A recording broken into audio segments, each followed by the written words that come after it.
Praise lord. దేవుని వాక్యం నుండి మత్తయి సువార్త 1:21 చదువుకుందాం.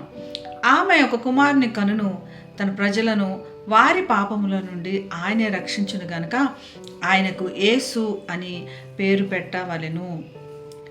యోసేపు మరి ఎప్పుడూ కూడా ధర్మశాస్త్రపు ఆచారాలు కానీ, లేదా ప్రవక్తల గ్రంథం కానీ, చరిత్రల గ్రంథం కానీ, వీటన్నిటి భక్తి శ్రద్ధలతో ఉన్నవాడిగానే కనపడుతున్నాడు.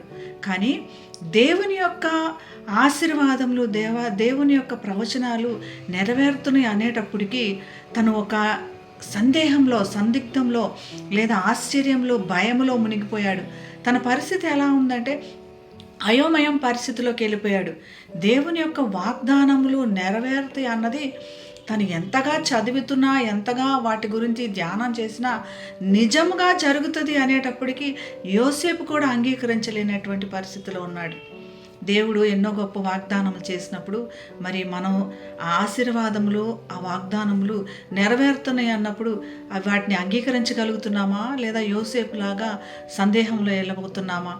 యోసేపుకున్న పరిస్థితులు ఎలా ఉన్నాయంటే, మరి మరియా గర్భం ధరించిందని కానీ, మరి ఇటువంటి పరిస్థితులు విన్నప్పుడు తన చుట్టూ ప్రపంచం కదిలిపోతున్నట్లుగా, తన అందరూ మరి దూరం పెట్టేస్తారేమో, ఇటువంటి పరిస్థితుల్లో మరి ఒక ఏమీ అర్థం కాని పరిస్థితిలోకి వెళ్ళాడు.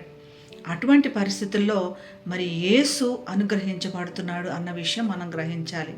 యేసు అన్నది తల్లిదండ్రులు పేరు పెట్టట్లేదు, పరలోకపు తండ్రే ముందుగానే పేరు నిర్ణయించి, మరి ఇటువంటి పరిస్థితుల్లో మనం చేతగాని పరిస్థితులు, అర్థం కాని పరిస్థితులు, మన చుట్టూ పరిస్థితులు తల్లడిల్లిపోతున్నాయి అన్నటువంటి పరిస్థితులు అన్నిటిలో నుంచి కూడా మనల్ని రక్షించగలిగిన వాడు, మన పాపములు పరిపూర్ణంగా తొలగించి ఎప్పుడు తండ్రి ఎదుట మనల్ని నిర్దోషిగా పెట్టాలన్నటువంటి ఆయన ప్రణాళిక ముందుగానే నిర్ణయం అయింది. కాబట్టి యేసును మనకు అనుగ్రహిస్తున్నాడు.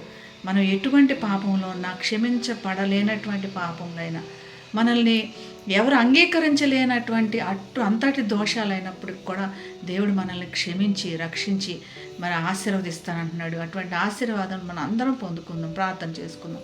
పరిశుద్ధుడైన యేసయ్య తండ్రి, మరి ఎన్నో సందేహాలు, ఎన్నో సందిగ్ధాలు, మరి ఆశీర్వాదములు నెరవేరుతాయా, ఇటువంటి మరి ఒక డైలమా పరిస్థితుల్లో ఉంటుండగా మరి ఎలాగైతే యోసేపుని దర్శించి అన్నిటికీ సమాధానం దయచేసామో, మా పరిస్థితులు అన్నిటిలో నుంచి కూడా జవాబు దయచేసి నీవే మహిమ పొందుమని యేసు నామమున ప్రార్థిస్తున్నాం తండ్రి.